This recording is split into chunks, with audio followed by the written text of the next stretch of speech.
Hello, Commanders! Welcome to the command table. I am Mathermar, and we will be taking you through battles 346 through 350 in the journey walkthrough.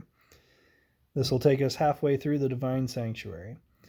Alright, please do like and subscribe, and if you want notifications when I drop new videos, be sure to hit that notification bell. And if you have any questions or comments, please feel free to leave those below. Alright, let's get after it. Battle 346. So here we have some spiders' nests in the back. You can do the trick where you can put a bunch of units on the back, and that will force the untamed beast to go to the closest unit, which would be those spiders' nests. You just have to make sure that you don't have anything directly in front of the untamed beasts, so maybe put some wraiths or something if you're going to do that path. I decided to go a different route. I'm using the assassins just to knock out the first two spiders' nests. My assassins end up kind of getting mired down here somewhere, and they can't really work towards that last spider nest for a while. But it's not a big deal. It doesn't cause too many problems. I've placed this bomb bot further back so that it doesn't distract these untamed beasts. I want them to go after my highest level bomb bot right here in front. So both of those are going to run after that first one, and then the second one is going to finish them off and do some damage to these earth elementals. So from there, I've just got a bunch of melee units that are going to come through and clean up whatever's left. And that's all she wrote. Let's let it run. Okay, Untamed Beast, 1, 2. Bomb bots take them out. The last bomb bot knocks out the earth elemental up top, allowing it to run a little faster and get into where my units can grind through. You'll notice the assassins, they took a while to get to that last spider's nest, and they didn't ultimately kill it, but that last spawn did, so they were able to get a little bit of damage on it, save us some spiders. Alright, 347. Okay, for this one, there are two Mind Corruptors. Again, my least favorite unit to go up against.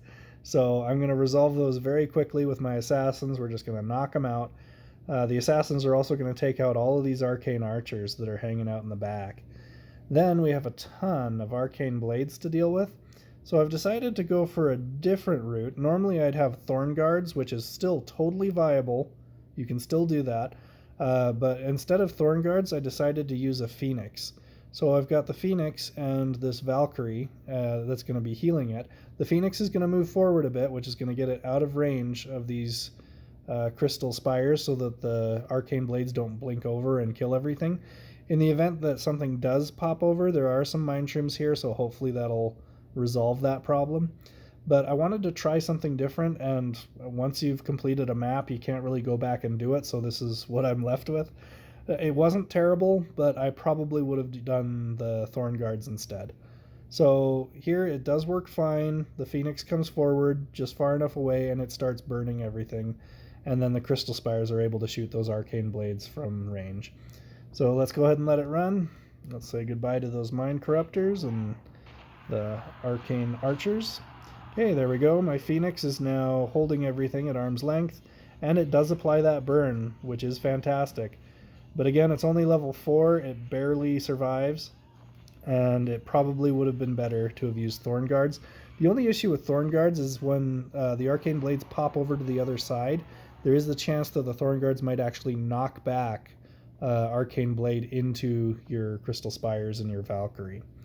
So just be mindful of that. You might want to let the thorn guards be a little bit further forward. All right, 348. For this one, we have 3 catapults, 4 cannoneers, and 3 groups of righteous defenders. So the cannoneers, they have a tendency to blow up your bomb bots if you have them in the front.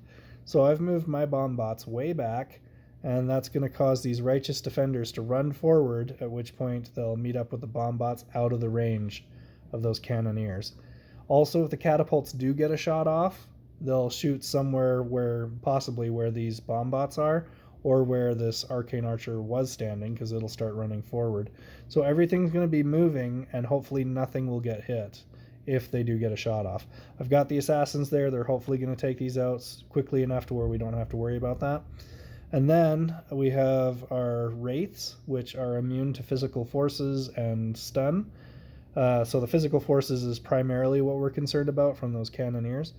And the crows are going to be able to stun all of these cannoneers and make life very difficult for them. So Bombot's going to resolve the front line, Assassins resolve the back line, and the crows will hold everything stunned while everything else comes through and cleans it up.